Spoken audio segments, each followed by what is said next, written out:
Nah, seharusnya kalau semangatnya adalah melakukan integrasi dalam rangka menyamakan persepsi, membentuk pola yang sama, mengikat NKRI dengan pergaulan kami sehari-hari, maka ini tidak terjadi.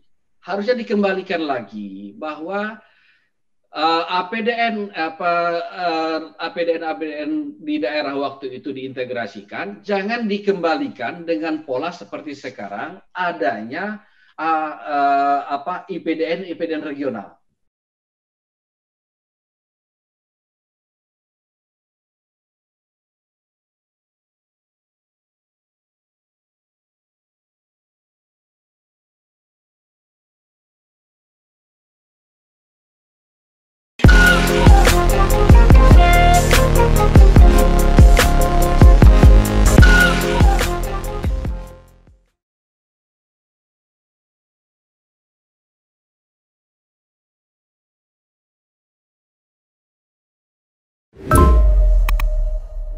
Saya Lanyala Mahmud Mataliti, Ketua Dewan Perwakilan Daerah Republik Indonesia, mengucapkan selamat Dies Natalis Institut Pemerintahan Dalam Negeri IPDN ke-65.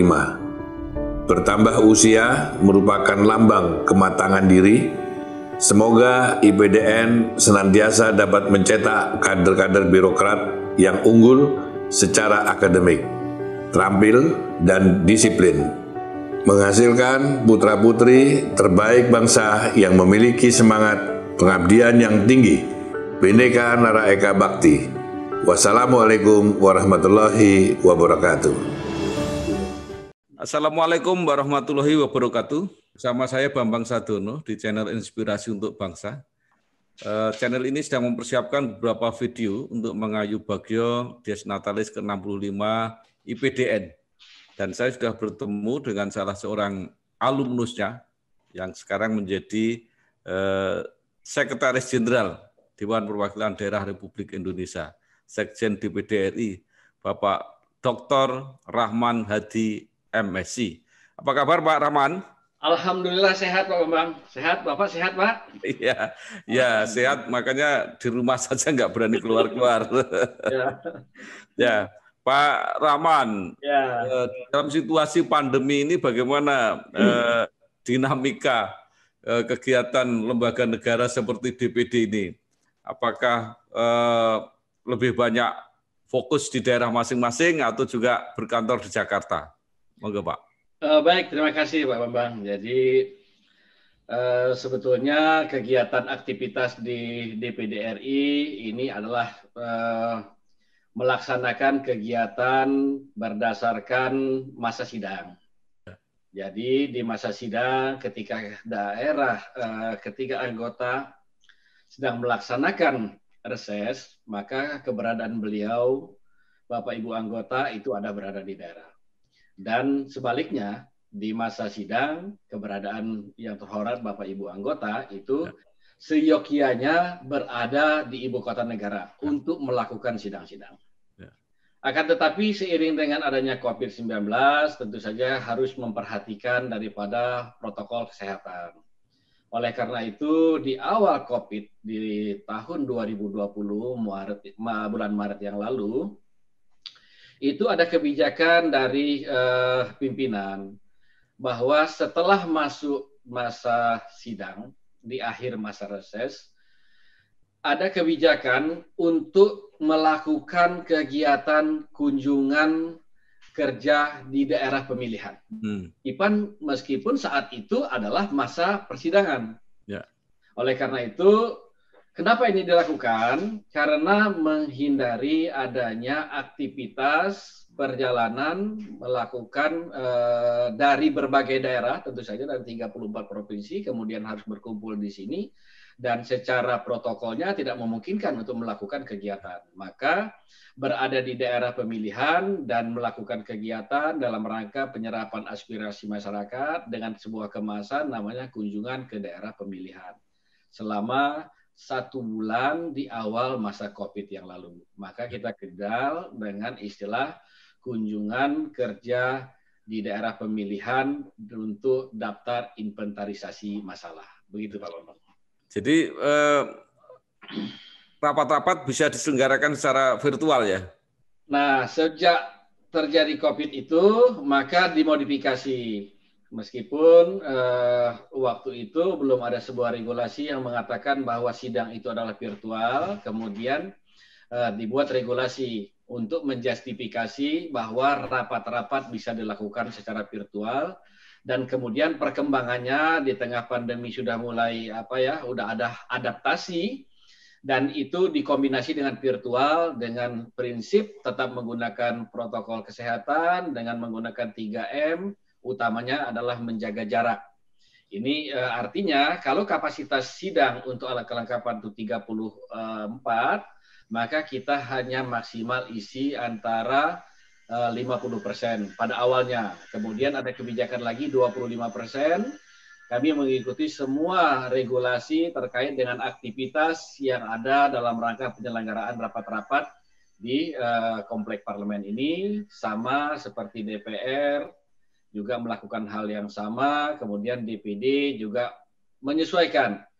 Ini fluktuatif dia, fluktuatif ketika protokol kesehatan diperketat, kita melakukan persentase 75, 25, kemudian agak dilonggarkan 50-50, begitu agak diperketat lagi, kembali lagi kepada hal yang sama. Begitu.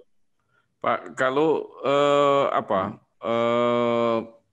protokol kesehatan dilakukan, kemudian jumlah peserta pertemuan itu dikurangi, itu atau ruangannya yang diluaskan atau orangnya yang gantian?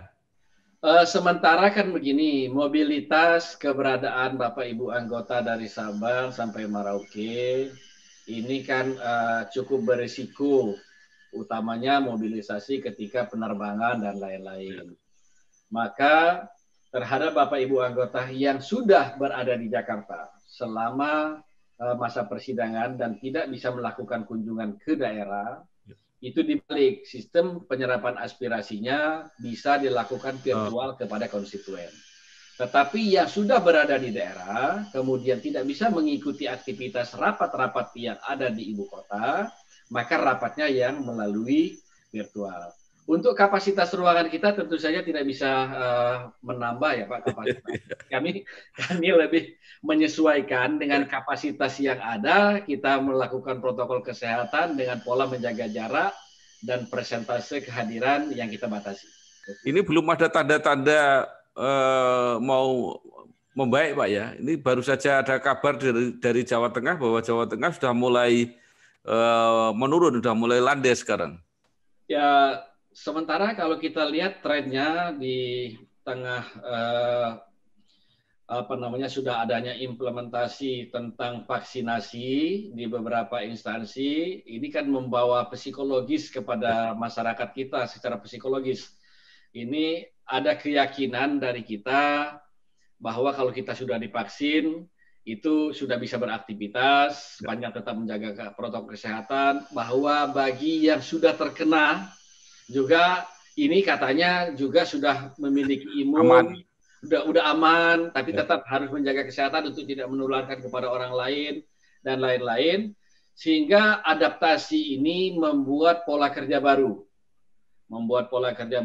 yang disebut dengan new normal itu, dan kita akhirnya sekarang ini sangat tanggap dan sangat respon serta mengimplementasikan pola rapat-rapat dengan teknologi virtual ini. Ini agak pergeserannya demikian. Iya, Pak Rahman, sebelumnya tadi saya ingin mengucapkan selamat Pak Rahman dipilih diangkat menjadi Sekjen DPD RI. Tetapi terima kasih. Ya, tapi langsung harus menata kelola sistem pandemi ini yang mungkin agak ribet ya dibandingkan dengan jika normal. Betul Pak. Jadi memang kan di DPD ini jenis layanan yang diberikan oleh kesekjenan itu adalah dukungan keahlian dan dukungan administrasi. Ya.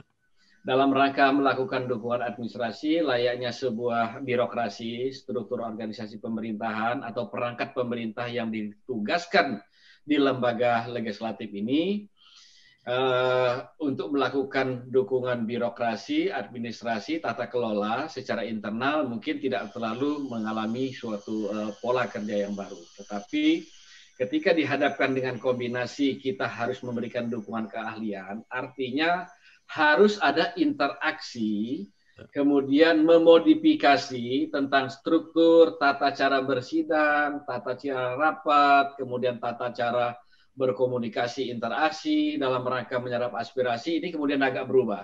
Ya. Tapi perlahan kita coba satu persatu dengan dimensi merubah SOP, menyiapkan tata cara yang lebih teratur, terukur dalam pola layanan administrasi kepada yang terhormat Bapak Ibu anggota DPD RI. Gitu. Pak Rahman, sekarang kita pindah bicara mengenai 65 tahun IPDN. Pak Rahman ini kan salah seorang lulusan STPDN ya, yang disiapkan menjadi kader pemerintahan dalam negeri. Tetapi kemudian switch melayani lembaga negara, bahkan sampai sekarang menjadi sekjen. Jadi kalau begitu IPDN sekarang ini tidak hanya menyiapkan kader-kader untuk pemerintahan dalam negeri. Terima kasih Pak Bambang. Jadi kami di IPDN yang sekarang, tapi dulunya kami itu adalah awalnya itu APDN Nasional. APDN Nasional itu adalah peleburan dari 20 APDN yang ada di masing-masing provinsi ketika itu dengan semangat diintegrasikan di era Pak Rudi ini menjadi Menteri Dalam Negeri. Tujuannya adalah agar kami ini memiliki wawasan Nusantara. Ya. Satu. Yang kedua, kami dipersiapkan untuk menjadi kader pemerintahan bukan lokal, bukan kader pemerintahan lokal. Dan semangat yang ketiga adalah kita adalah pemerintahan dalam arti yang lebih komprehensif. Jadi bagaimana kemudian lembaga yang dibentuk oleh Kementerian Dalam Negeri sebagai lembaga pendidikan kedinasan ini dengan pola pengajarannya itu ada 3 Pak dulu. Kita pertama adalah sistem pengajaran, itu adalah berbasis kepada akademik. Ya. Kemudian pelatihan dalam rangka kita dipersiapkan memiliki keterampilan, dan pengasuhan dalam rangka kita memiliki suatu jati diri untuk pengabdian kepada negara ini.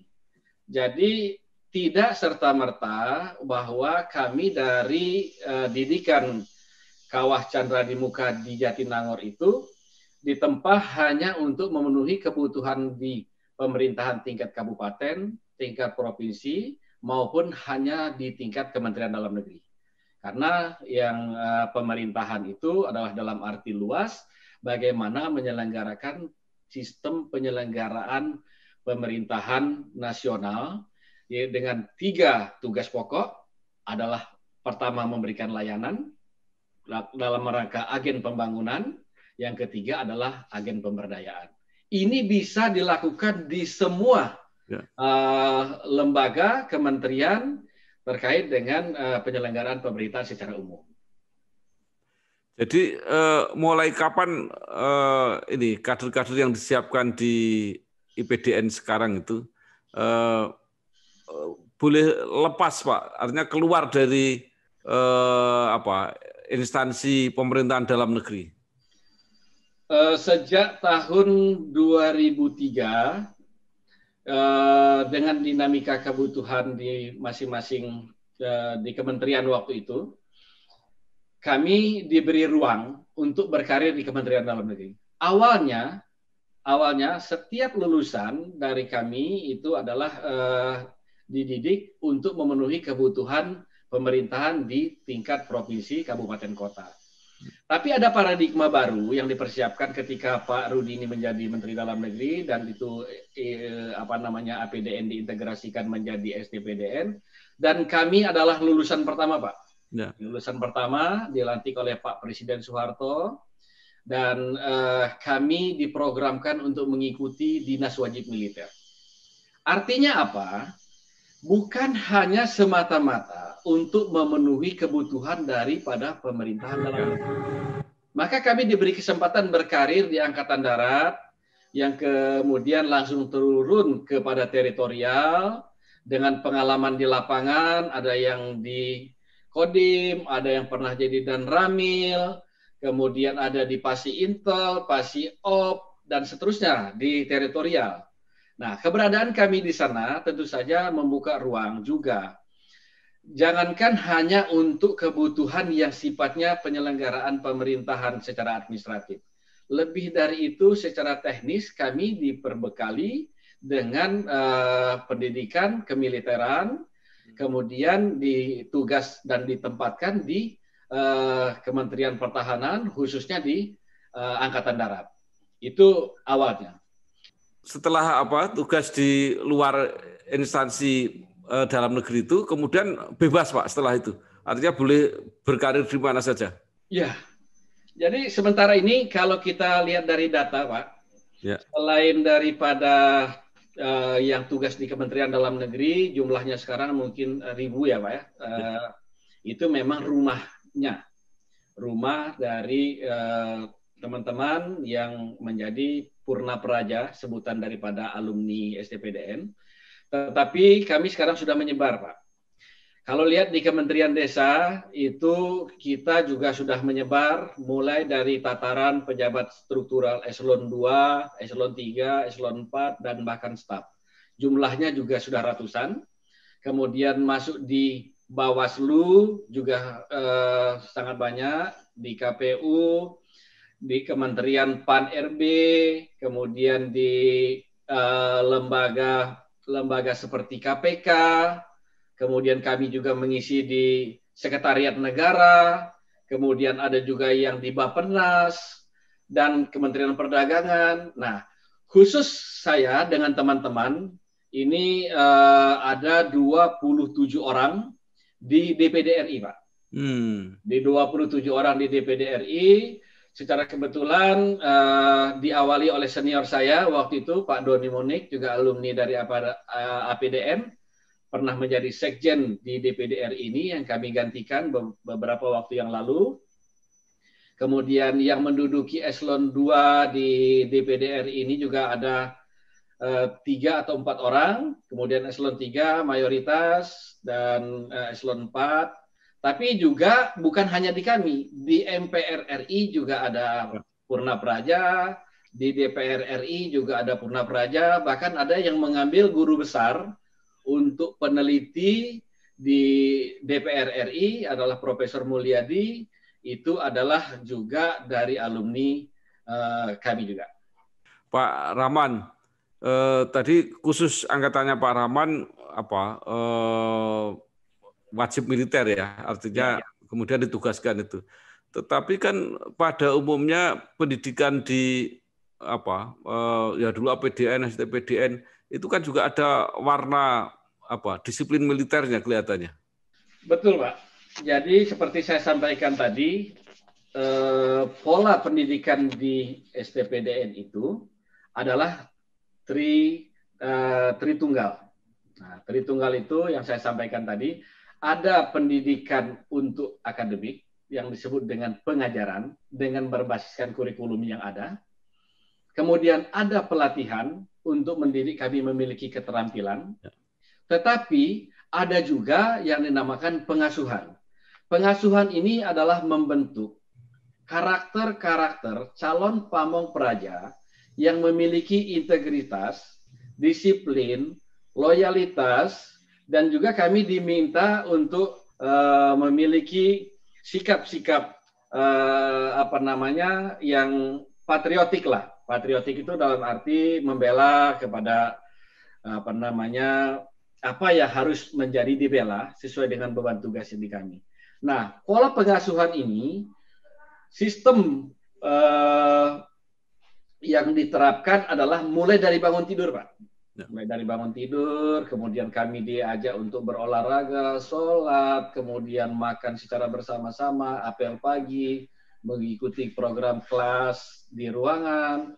Sore hari kami dilatih untuk pelatihan. Pelatihan itu sangat komprehensif, mulai dari pelatihan di lapangan yang sifatnya teknis, ada peternakan, perkebunan, perikanan, tetapi juga ada pelatihan-pelatihan yang sifatnya keterampilan untuk diri, ada keterampilan berpidato misalnya. membuka diskusi, berdebat, dan lain sebagainya. Inilah yang kemudian menempa kami siap untuk ditempatkan di semua komponen, tapi paling tidak selama dididik di sana ada suatu modal bagi kami dengan sikap mental yang diharapkan siap untuk bekerja untuk di semua medan. Ya, itu berarti semua full beasiswa Pak ya untuk kuliah di situ? Semua full beasiswa Pak. Jadi semua full beasiswa. Dari awal pola di kami begitu tingkat 2 itu langsung CPNS. Kemudian setelah tamat itu langsung golongan 3A. Bergeser di angkatan di terakhir ini adalah mereka adalah menjadi ikatan dinas. Jadi diangkat menjadi CPNS golongan 3 itu adalah setelah tamat. Ya. Jadi polanya kemudian terjadi pergeseran. Jadi masuknya itu bebas, artinya semua orang boleh masuk atau harus dikirim oleh pemerintah daerah? Jadi formula pendaftarannya dibuka oleh Kementerian Dalam Negeri, kemudian diberi kesempatan kepada seluruh warga negara Republik Indonesia yang memenuhi syarat. Ya. Kemudian diadakan seleksi di tingkat provinsi.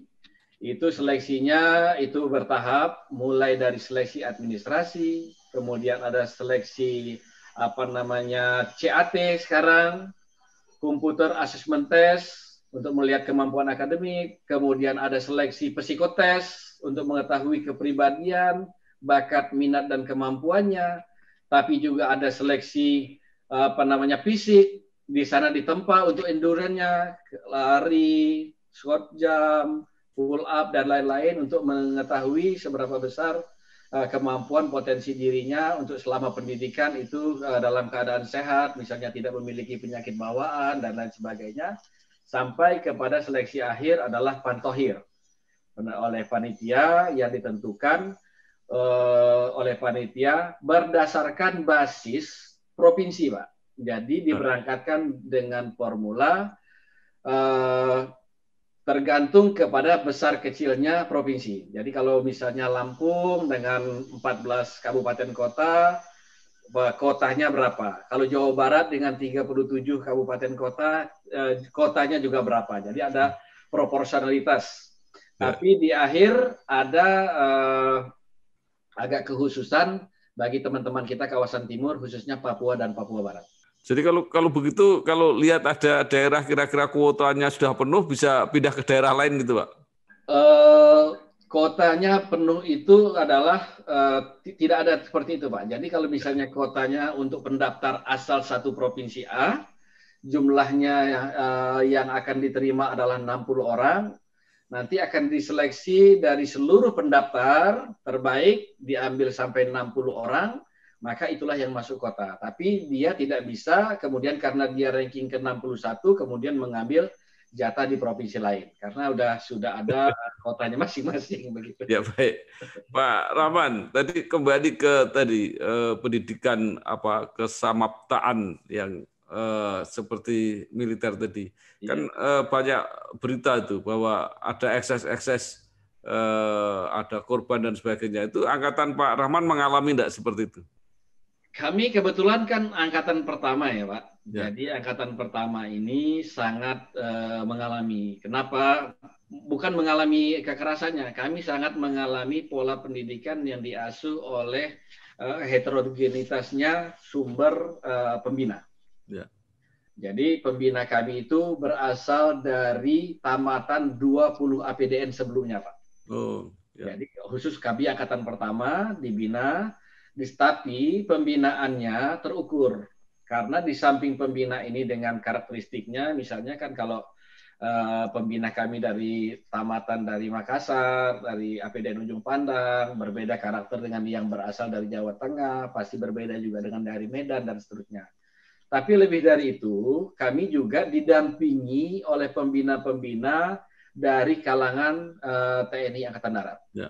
Karena waktu itu adalah direkturnya juga Brigadir Jenderal dari Angkatan Darat dan hampir semua komponen mulai dari kepala bidangnya itu adalah dari Angkatan Darat. sehingga pola terstruktur, terukur, kemudian terintegrasi, meskipun tidak kita pungkiri bahwa namanya pembinaan, yang dibina ini kan macam-macam. Ya. Seperti saya sampaikan tadi, heterogen, sumbernya ada dari kawasan barat, Aceh, berbeda karakter dengan yang dari Papua, dan seterusnya. Nah, mungkin dalam sikap dan berperilaku, merespon terhadap sebuah kebijakan akan berbeda-beda. Nah, disitulah pembinaan perlu disatukan. Ketika pembinaan terjadi, kemudian ada ekses-ekses. Eksesnya ini sebetulnya lebih kepada pembinaan, bukan pada penganiayaan atau penyiksaan, tidak, tapi kepada pembinaan. Ya, Pak Rahman, terakhir ya, mungkin setelah sekian lama ya, sudah 65 tahun, apa saran Pak Rahman supaya ke depan ini alumni IPDN benar-benar siap menjadi kader-kader yang tangguh untuk mengabdi kepada bangsa dan negara, khususnya komitmen terhadap NKRI? Saya hanya berharap satu, Pak. Ya. Komitmen dan inspirasi dari Pak Rudini menggabungkan 20 APDN menjadi satu di STPDN Jatinangor dalam rangka membina kami secara bersama-sama, memiliki komitmen bersama untuk perkembangan bangsa ini. Keberadaan daripada Praja yang di Jatinangor itu adalah perekat NKRI. Tetapi sekarang terjadi pergeseran. Setelah bergabung di Jatinangor, di 5-6 tahun ke belakang, kemudian dibuka lagi kelas-kelas atau APDN regional, Pak. Dibuka, ada yang di Ujung Pandang, ada yang di Padang, ada yang di Kalimantan Barat, ada yang di Papua, dan seterusnya. Ini mengembalikan kepada formasi 20 APDN yang ada di daerah. Nah, seharusnya kalau semangatnya adalah melakukan integrasi dalam rangka menyamakan persepsi, membentuk pola yang sama, mengikat NKRI dengan pergaulan kami sehari-hari, maka ini tidak terjadi. Harusnya dikembalikan lagi bahwa APDN di daerah waktu itu diintegrasikan, jangan dikembalikan dengan pola seperti sekarang adanya IPDN regional. Dengan adanya IPDN regional ini, tentulah memiliki kapasitas yang berbeda, dibentuk di tempat yang berbeda, dengan kurikulum yang berbeda, dengan pengajar yang berbeda, yang satu sama lain tidak saling kenal, kemudian semangat kebersamaan itu akan berbeda rohnya ketika mengabdi untuk kepentingan bangsa ini. Jadi harapan saya ke depan, kalau memang semangatnya seperti itu, maka kembalikan lagi yang regional-regional itu untuk dimasukkan di nasional. Kalau alasannya kemudian kapasitas yang terjadi di Jatinangor, maka luas lahan yang ada di sana itu sangat luas sekali, Pak. Kenapa tidak kampus-kampus regional itu dibangunkan di lahan yang sama? Ratusan, Pak. Kita punya 287 hektar atau berapa yang sampai saat ini baru terbangun sekitar 100 hektar barangkali ya. Nah, jadi untuk menyamakan persepsi ini, saya berharap IPDN regional itu untuk kemudian dikembalikan kepada IPDN yang terintegrasi di Jatinangor, sehingga semuanya akan merasakan dengan pola yang sama, dengan kualitas yang sama. Terima kasih sekali Pak Dr. Rahman Hadi MSI, Sekretaris Jenderal DPD RI, yang telah memberikan pengalamannya, bahkan saran-sarannya juga cukup luar biasa, menggabungkan kembali IPDN yang mempunyai kampus di beberapa daerah. Sekali lagi terima kasih Pak Rahman. Terima kasih Pak Bambang. Ya, sukses terus dalam bertugas. Terima kasih, ya. Sehat selalu Pak. Ya, sampai ketemu. Wassalamualaikum warahmatullahi wabarakatuh. Waalaikumsalam warahmatullahi wabarakatuh.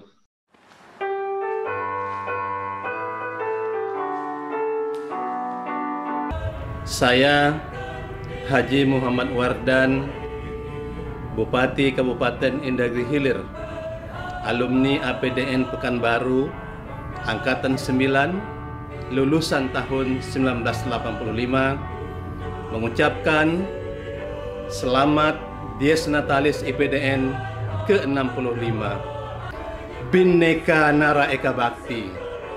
Terima kasih. Billahi taufiq wal hidayah. Wassalamualaikum warahmatullahi wabarakatuh.